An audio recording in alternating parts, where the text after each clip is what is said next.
You know the stories, right?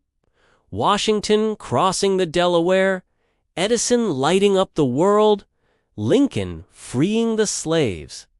These are the titans, the legends etched into our history books. But what if I told you that the textbooks, as brilliant as they are, sometimes skip a few chapters? What if there were other titans, other legends, whose stories are just as pivotal, just as electrifying, but somehow got left out of the main narrative? Imagine, for a moment, a man who didn't just fight in the Civil War, but stole a Confederate warship right from under their noses. Or a teenage girl, years before Rosa Parks, who defied segregation on a bus and ignited a movement.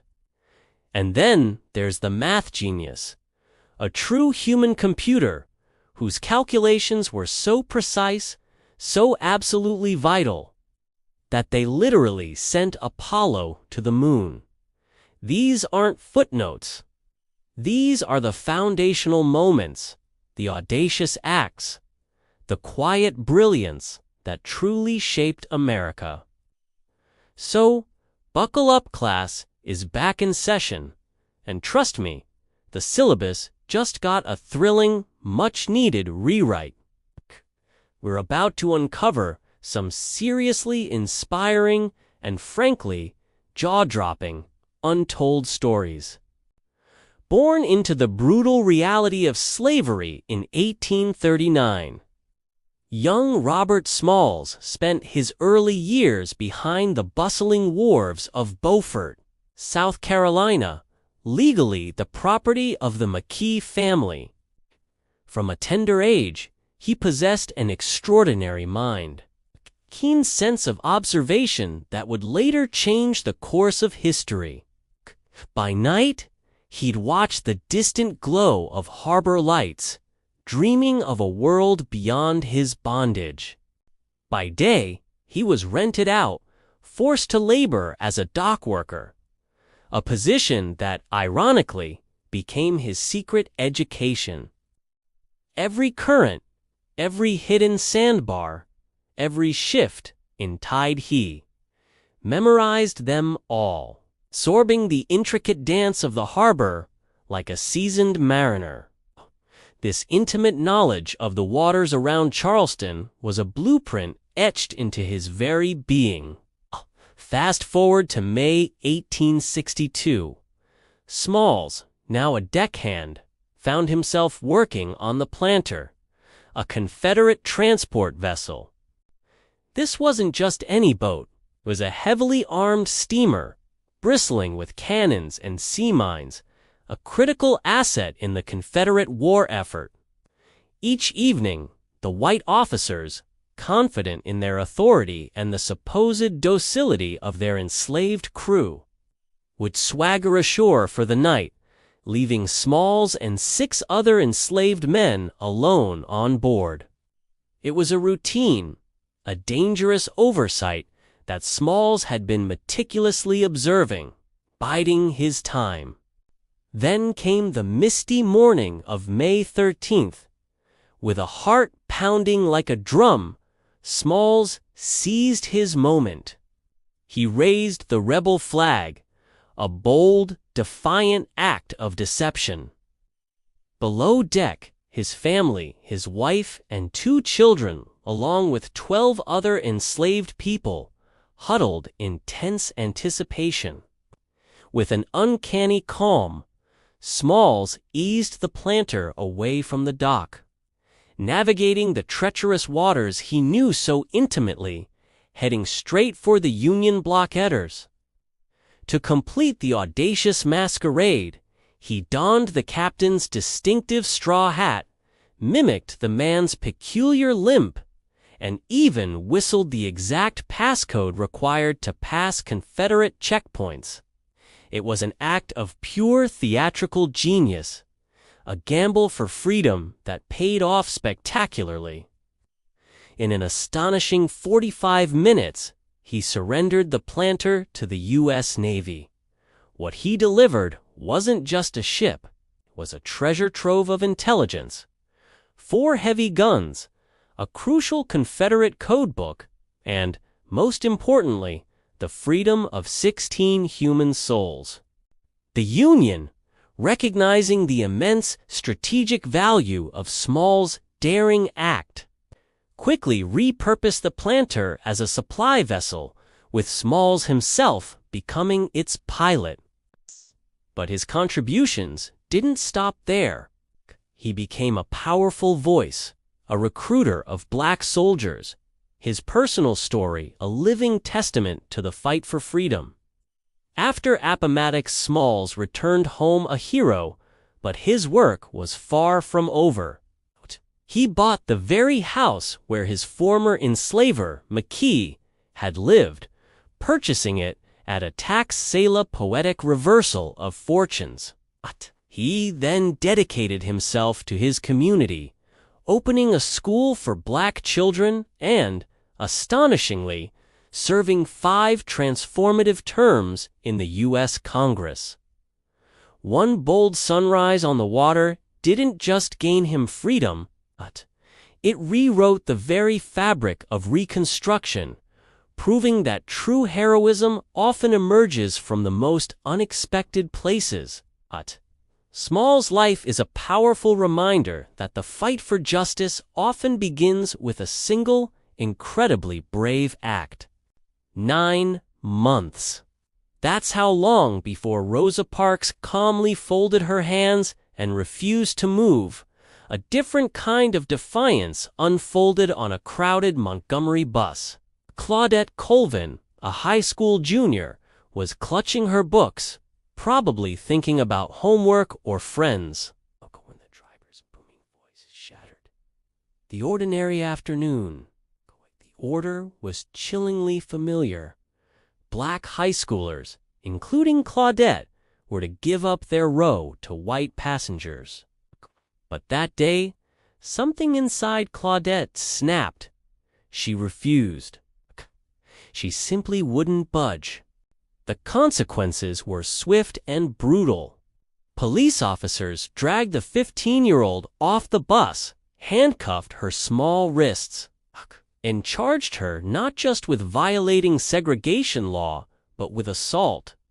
Imagine the terror, the injustice, as this young girl spent hours in a fetid jail cell, isolated yet incredibly steadfast in her conviction.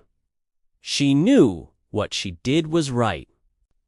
The civil rights movement was searching for a test case, a perfect plaintiff to challenge bus segregation in court. Claudette's act of courage was undeniable, but the movement's leaders, ever pragmatic, soon hesitated.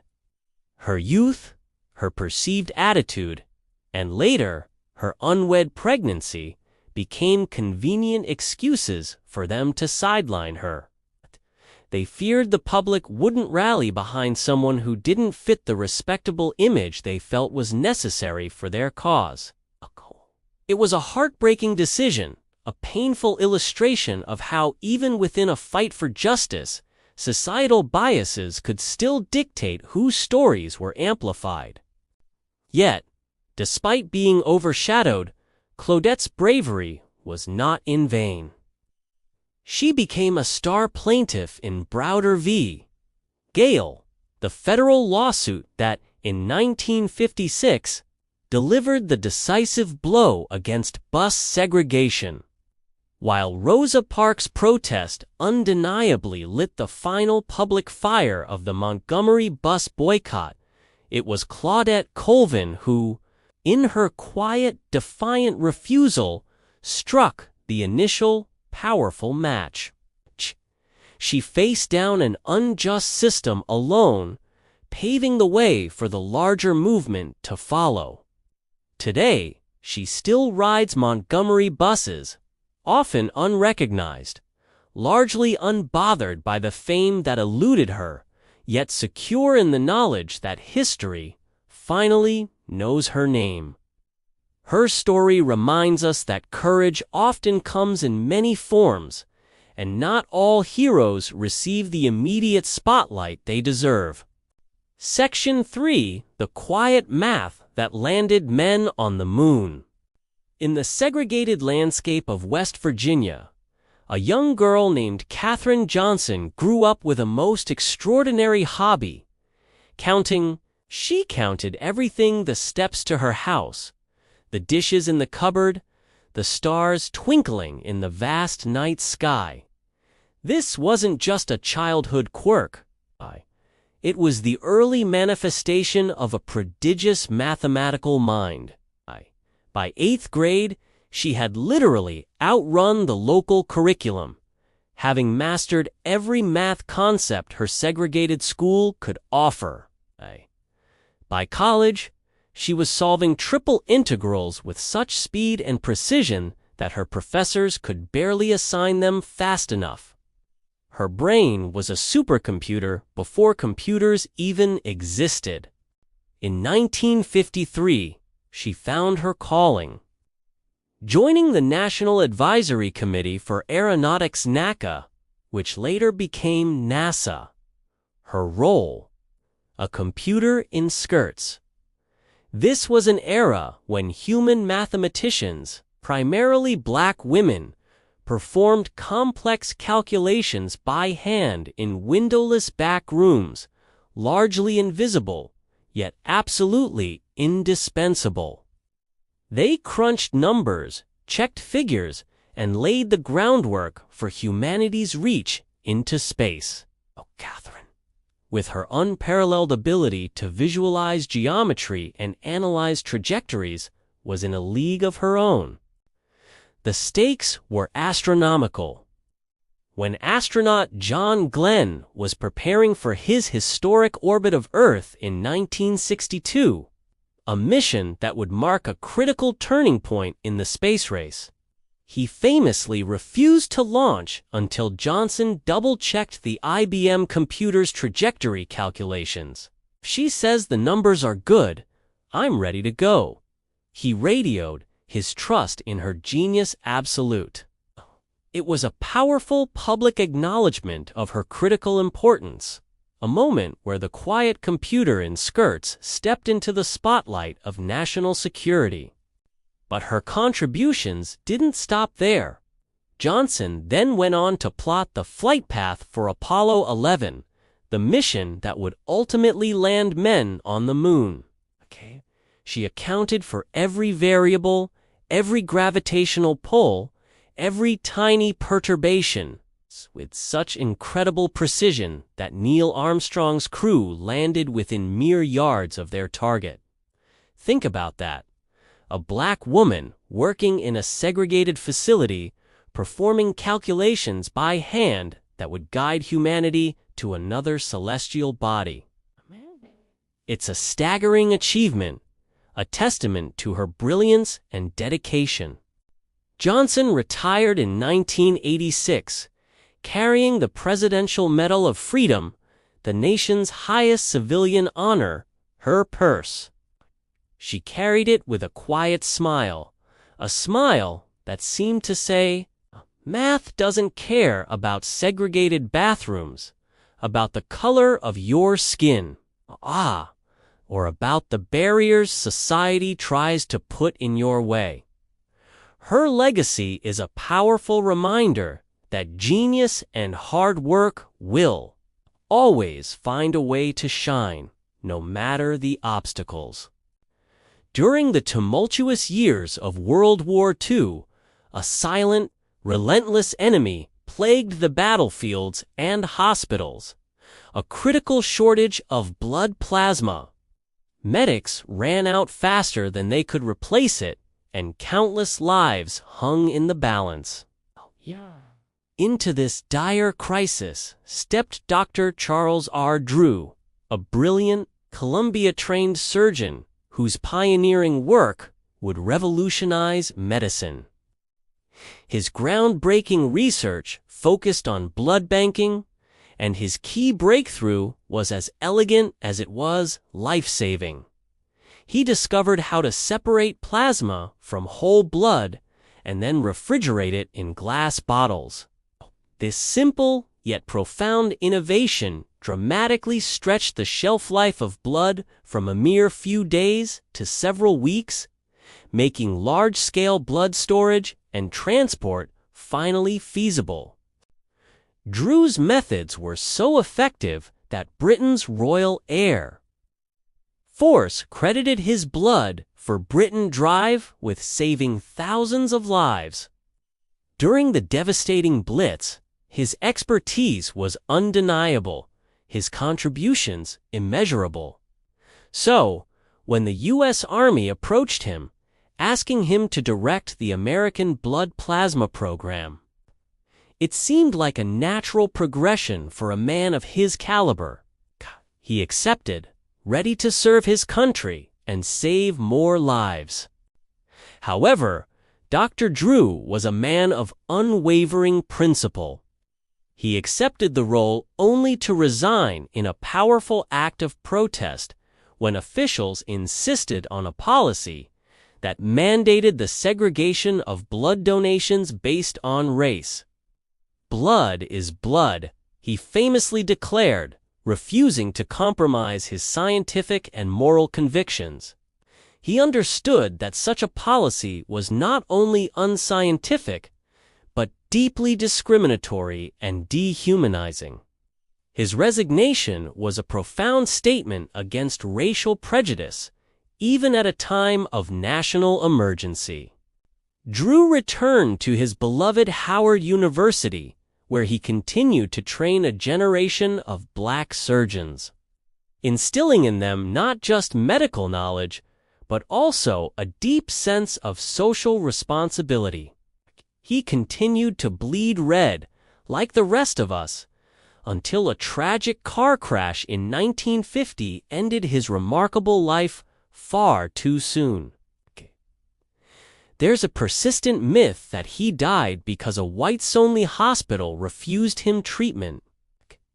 While that specific narrative is false, the truth is, in many ways, starker and more painful.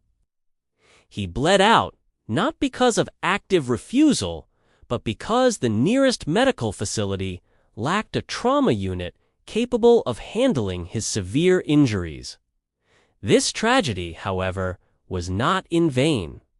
It spurred nationwide improvements in emergency medical care, a lasting, if bittersweet, part of his legacy. Dr. Drew's life reminds us that true heroism often involves standing firm against injustice, even when it costs you dearly. Imagine a young boy, trudging out of slavery in Missouri, carrying nothing but an insatiable curiosity and an unshakable will to learn. That was George Washington Carver. His early life was a testament to his determination. He traded laundry services for violin lessons, demonstrating an early aptitude for both practical skills and artistic pursuits. When he sought admission to Iowa State's botany program, the registrar, confronted with a black man seeking higher education, initially balked. Carver, with his quiet brilliance and persistent spirit, talked his way in, breaking yet another barrier. He didn't just graduate. He excelled, becoming a leading botanist. Carver's genius, however, truly blossomed in the American South, a region devastated by generations of monoculture farming, particularly king cotton. The soil was exhausted, stripped of its nutrients, leaving farmers in a cycle of poverty and debt. Carver understood that the land needed healing. He taught farmers to rotate cotton with legumes, peanuts, soybeans, and sweet potatoes crops that naturally restored nitrogen to the soil. This simple ecological approach revolutionized agriculture, revitalizing depleted farmlands and offering a lifeline to struggling sharecroppers. But Carver's innovations didn't stop at crop rotation. From the humble peanut, he extracted more than 300 products, transforming a simple legume into an economic powerhouse. Imagine milk, ink, plastics, even gasoline. And sweet potatoes yielded another 100 products. Southern sharecroppers, once barely eking out a living, saw their incomes double thanks to his ingenious research. What's truly remarkable is Carver's philosophy. He refused to patent most of his discoveries, reasoning with profound humility, "God gave them to me. How can I sell them?" His work was a gift to humanity, not a path to personal enrichment. His wisdom wasn't confined to laboratories. Carver published practical bulletins written in plain, accessible farm talk, ensuring his revolutionary ideas reached millions of ordinary farmers. When asked the secret of his extraordinary success, he would grin, offering a profound yet simple philosophy. Start where you are. Use what you have. Do what you can. George Washington Carver wasn't just a scientist. He was an environmental pioneer, an economic savior, and a profound philosopher whose contributions continue to resonate today. In the bustling city of Poughkeepsie lived an ambitious black lawyer, a man who, among other things, regularly hosted luminaries like W.E.B. Du Bois for Sunday dinner.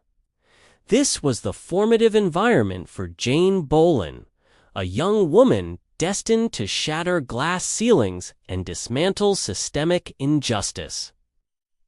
She blazed a trail through academia, graduating from Yale Law School at the remarkable age of 23, making her the first black woman in the school's history to achieve such a feat.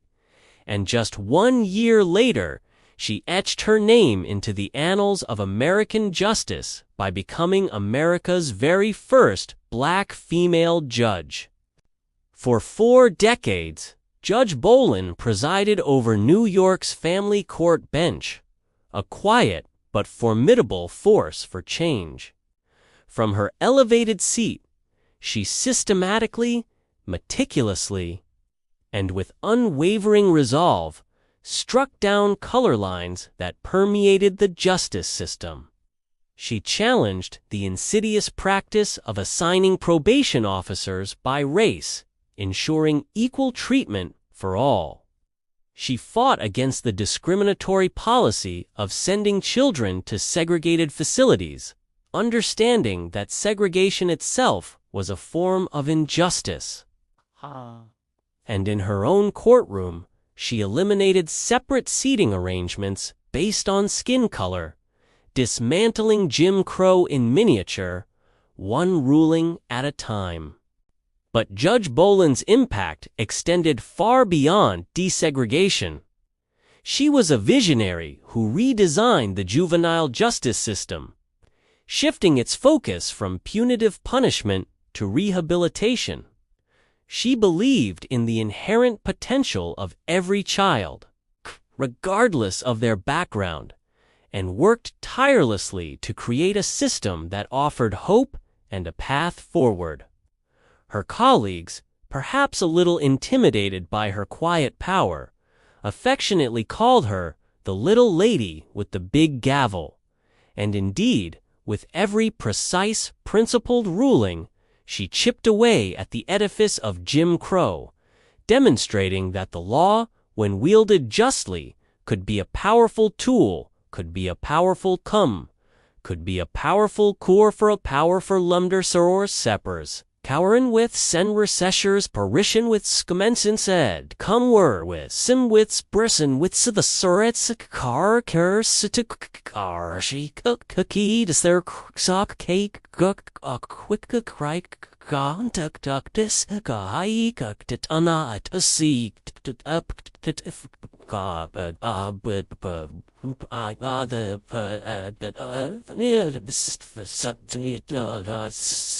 She retired in 1979, never one to campaign for headlines or seek personal glory. Yet, the impact of her work was immeasurable.